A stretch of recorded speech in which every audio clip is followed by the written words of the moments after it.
Some nights don't feel like nights at all. Some nights feel like mirrors, showing you everything you've been avoiding. And this was one of those nights. Tonight was supposed to be their last night together. Tomorrow morning, they were going to sign the divorce papers and finally end what had become a slow, silent heartbreak. They had agreed on it. They had accepted it. They had convinced themselves there was nothing left to save. But life has a strange way of testing you on the very night you decide to let go. They drove without speaking. No arguments, no tears. Just two people who once promised forever, now sharing one last silence.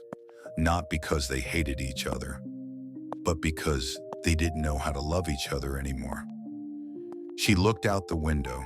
He tightened his grip on the steering wheel, and the distance between them felt larger than any mistake they ever made. When they stepped out of the car, the night air felt different, colder, sharper, like it knew something was ending. They walked together, but apart close enough to feel each other's warmth, yet too far to reach for it. Every step felt like goodbye. Every breath felt like a memory. People think marriages end in explosions, shouting, cheating, betrayal.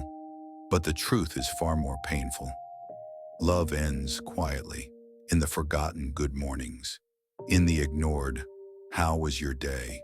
In the nights you sleep back to back, in the days you stop trying to understand the person beside you. They weren't bad people, just tired people. Two hearts slowly drifting because neither knew how to swim anymore. They reached a park bench, the same bench where years ago they shared their first ice cream, their first kiss, their first promise. Tonight the bench felt different, older, colder, like it had been waiting for them to sit one last time they sat.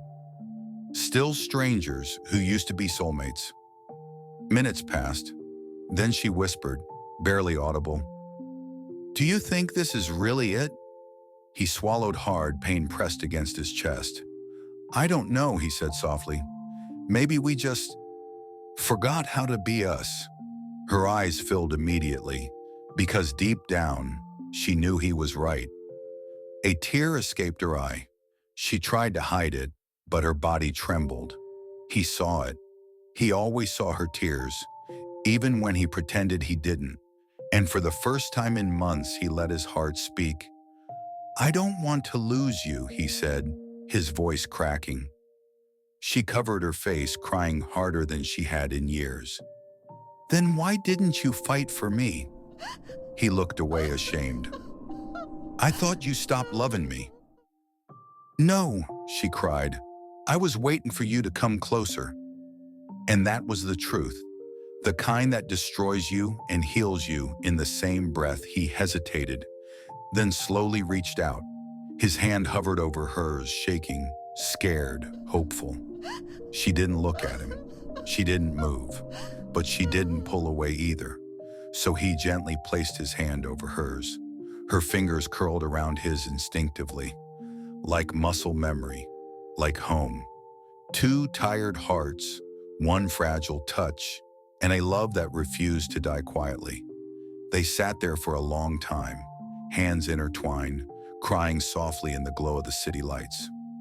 Nothing magical happened, no sudden healing, no perfect promises, just two people, finally telling the truth with their hands when words had failed. And in that moment they realized something they had forgotten. Love isn't saved by perfection, it's saved by effort, by showing up, by trying again, even when it hurts. Tomorrow the papers would stay unsigned, because tonight they found a reason to stay.